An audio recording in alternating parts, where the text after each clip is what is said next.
Hi guys, welcome back. So I'm using the Simon Says Stamp 2022 card kit for September, and I'm going to use the dies that came with the kit, which is the groovy dies. I've got some of the pattern paper and the glitter cardstock.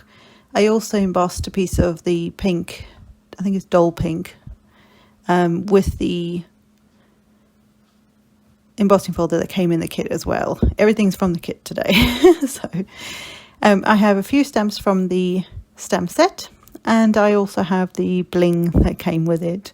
I did think about doing a shaker card, but I thought, well, let's see what else we can do. So to start with, I'm going to score a piece of the Nina cardstock. This is 8.5 by 5.5, scored a 4 1/4, so a standard A2 size card.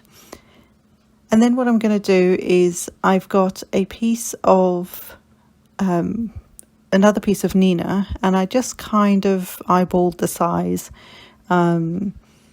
just so that my sentiment like bubble would fit nicely across the width of it, and then so that I had sort of a nice bit of height. So I literally just eyeballed it as I was trimming it down and putting it onto the pattern paper. And then I'm taking the two balloon stamps and just stamping them onto the card, and then I'll take the little string as well and line that up. Don't mind my head. Line that up and get that stamped on there. And what I want to do with the second one, with the heart balloon, is extend that string a little bit, and what you'll notice is you won't see that once the bubble frame for the sentiment is on there. You're not going to see where they line up. So I just thought that made it look like they were much longer than they were. And what I want to do is something a little bit different. I'm going to take the sequins that come in the set, and there's lots of different shapes. Well, most of them are the same shape, but there's lots of different colours. They're kind of like a rainbow of colours. And then there's a couple of star sequins in there as well. And there's different sizes. So what I decided to do was to fill the balloons with the sequins just for something different. I thought, why not? So I'm taking mostly the sequins that don't traditionally have a hole in it. So these are the more solid sequins. And I will also use a couple of the stars at the bottom of the balloons, just for another added something. But I thought this was quite nice to get to colour the balloons in, but without actually colouring them in. So it's just something a little bit different. And I really like how this turned out. I think it worked really well. And you could do this with any shape you like.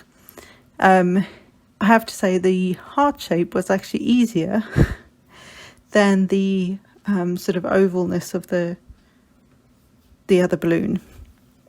I think because of the shape, I could get some of the smaller sequences to fit within the heart shape, whereas the round one you'll see, or the oval shape one, you'll see in a second, it's sort of a little trickier to get them in there, but I get them in. I also alternated the colours.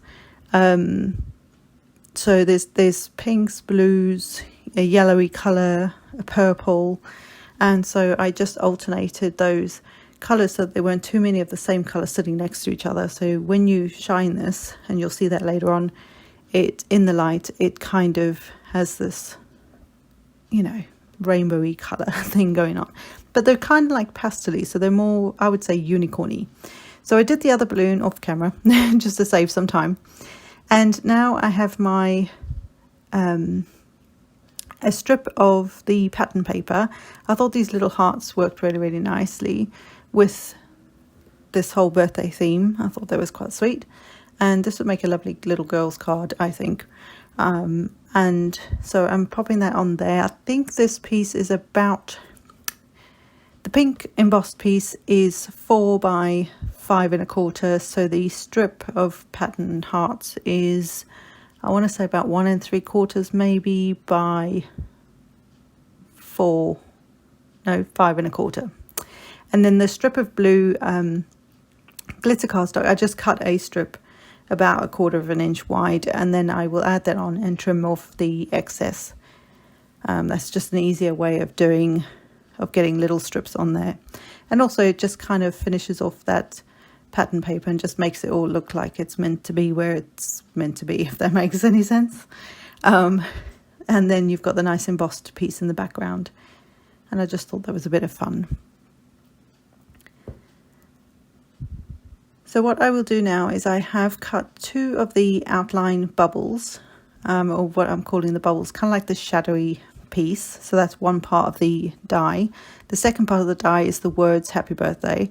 And what I did was, on the 2 white pieces, I just used the outline, or the shadow.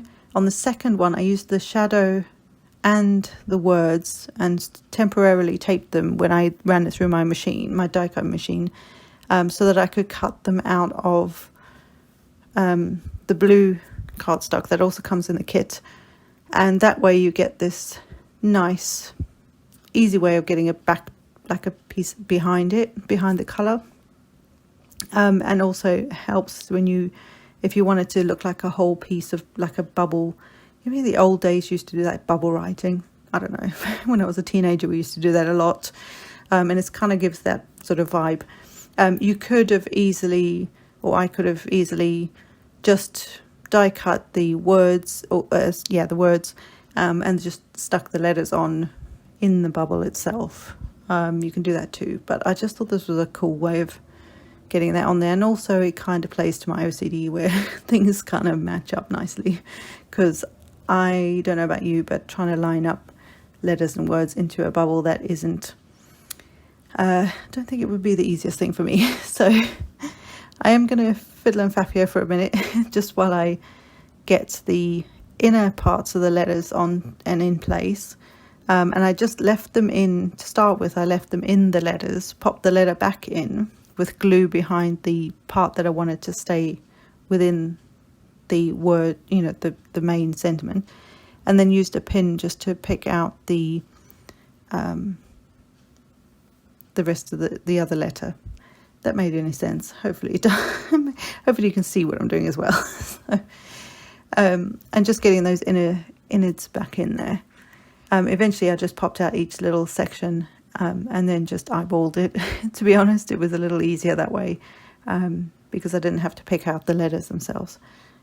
So I'll just finish off getting the 2 A's and the 2 P's back in there, and it's not too bad. I just put a bit of glue on there and then just kind of lined up roughly where it is. You can still see what it says, so not the end of the world.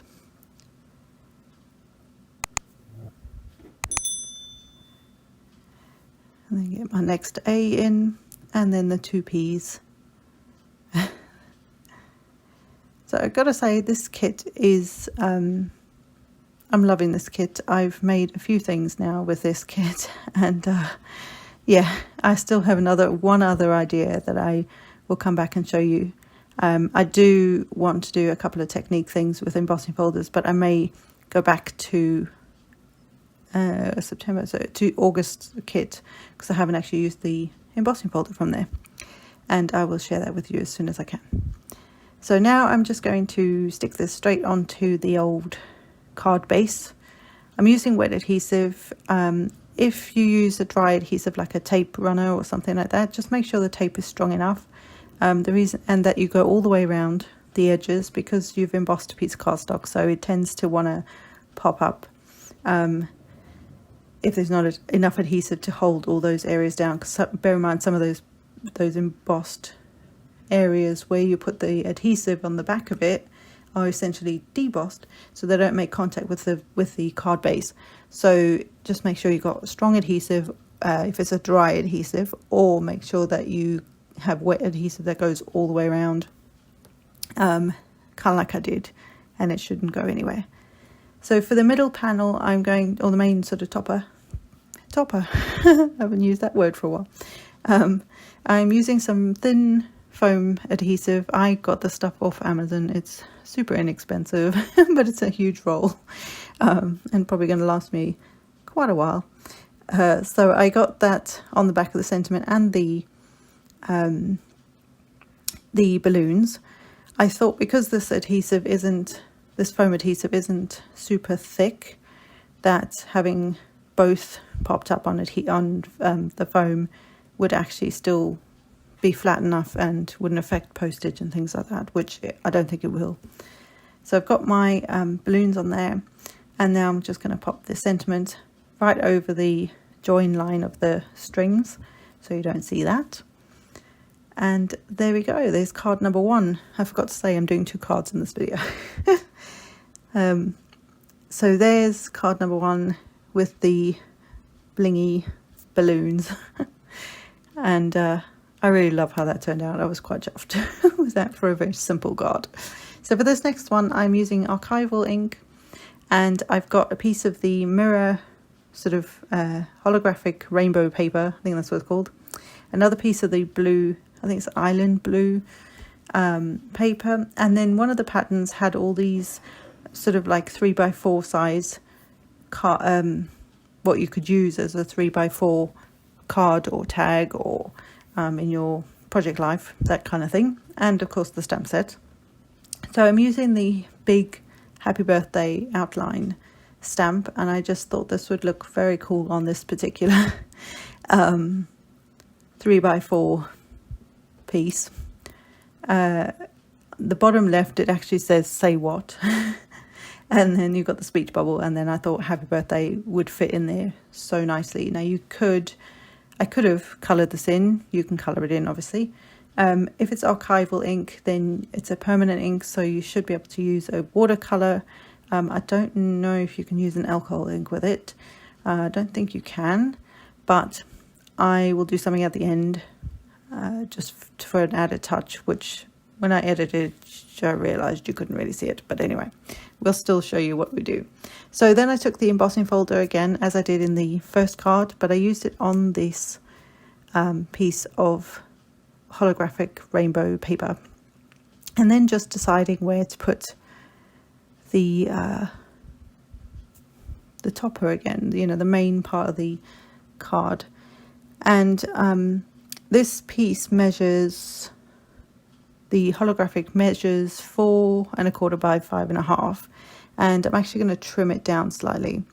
So the card base is a standard A2 size card, so it's scored at 4 1/4, but it is a piece of cardstock that is 8 1/2 by 5 1/2. And for the embossed piece, I'm going to trim that down just slightly on either side of the height of it, and so we'll have some of the blue card base peeking through either side, and you'll see what I mean in a minute. So just getting that so that it's about 4 inches wide, and I was having some trouble here.